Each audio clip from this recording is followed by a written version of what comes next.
Saya Hene Rowinda Maria Tinambunan dari kelas A angkatan tahun 2022 dengan NIM 223010206011. Ini saya akan menyampaikan belajar mandiri, yaitu tentang prinsip-prinsip perkembangan dan perkembangan pranatal. Prinsip-prinsip perkembangan dan perkembangan pranatal.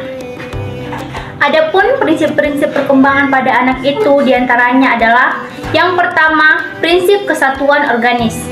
Contohnya, perkembangan bahasa anak merupakan suatu kebetulan. Kita tidak boleh melihat perkembangan bahasa saja, tetapi perkembangan sebelumnya juga harus diperhatikan, seperti menguasai kata-kata, kalimat, dan sebagainya. Sesuai dengan prinsip ini, maka di dalam pendidikan disarankan agar pelajaran-pelajaran yang diberikan ada hubungannya antara satu bagian dengan bagian lainnya. Yang kedua, prinsip-prinsip tempo dan irama. Perkembangan tiap-tiap individu mempunyai tempo dan irama yang berbeda-beda di dalamnya. Perkembangannya ada yang cepat, ada juga yang lambat. Yang ketiga, setiap individu mengikuti pola perkembangan meskipun individu mempunyai tempo dan irama perkembangan yang berbeda-beda sesuai dengan potensinya. Akan tetapi, individu tersebut masih mengikuti garis perkembangan yang umum. Yang keempat, prinsip interaksi. Konsekuensi dari prinsip ini bagi pendidikan yaitu A. Pendidikan harus memberikan lingkungan pendidikan seluas-luasnya pada anak. B. Pengaruh pendidikan akan dibatasi oleh pembawaan anak. C. Anak bukan manusia pasif, tetapi manusia yang aktif. Yang kelima, prinsip pematangan.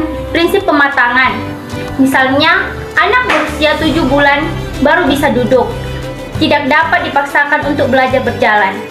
Yang keenam, setiap proses perkembangan terdapat hasrat untuk, yaitu A. Mempertahankan hidup seperti adanya keinginan untuk makan, minum, istirahat, merupakan keinginan untuk mempertahankan apa yang sudah ada.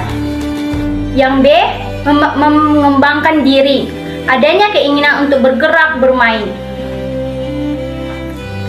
Yang ketujuh, fungsi psikis tidak timbul secara berturut-turut, tetapi secara bersama.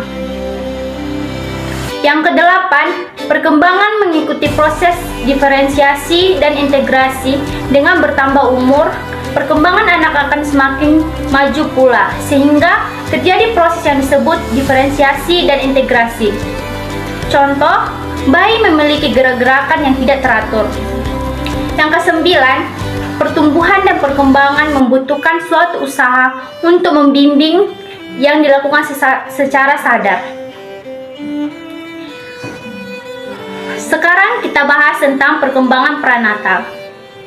Yang pertama, tahapan perkembangan janin dalam kehidupan. Urutan perkembangan dalam periode pranatal telah pasti dan tidak dapat diubah seperti kepala, mata, tubuh, tangan, kaki, alat kelamin, dan alat-alat perkembangan dengan urutan tertentu, dan juga kurang lebih pada usia pranatal yang sama pada fetus.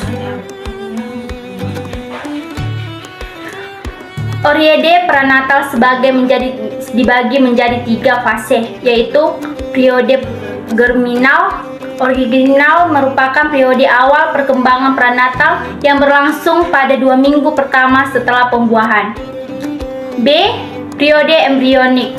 Periode embrionik merupakan periode yang berkembang pranatal yang terjadi dari 2 hingga 8 minggu setelah konsepnya. C.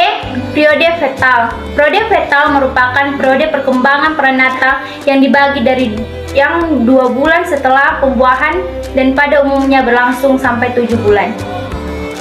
Yang kedua, pengaruh pranatal pada tingkah laku sesudah dilahirkan. Ada beberapa pengaruh pranatal yang dipikirkan mempengaruhi tingkah laku anak pasca kelahiran. Beberapa faktor tersebut meliputi A. Faktor lingkungan, meliputi faktor ekstrim yang diperkirakan mempengaruhi tingkah laku postnatal. B. Sikap ibu. Ada anggapan sikap menolak dari pihak ibu terhadap janin dalam kandungan akan diteruskan sesudah anak dilahirkan. Yang ketiga, implikasi pada pendidikan perkembangan janin dalam kandungan membutuhkan perawatan yang kondusif untuk pertumbuhan dan perkembangan agar bayi yang dilahirkan normal. Demikianlah materi yang telah saya sampaikan. Sekian dan terima kasih.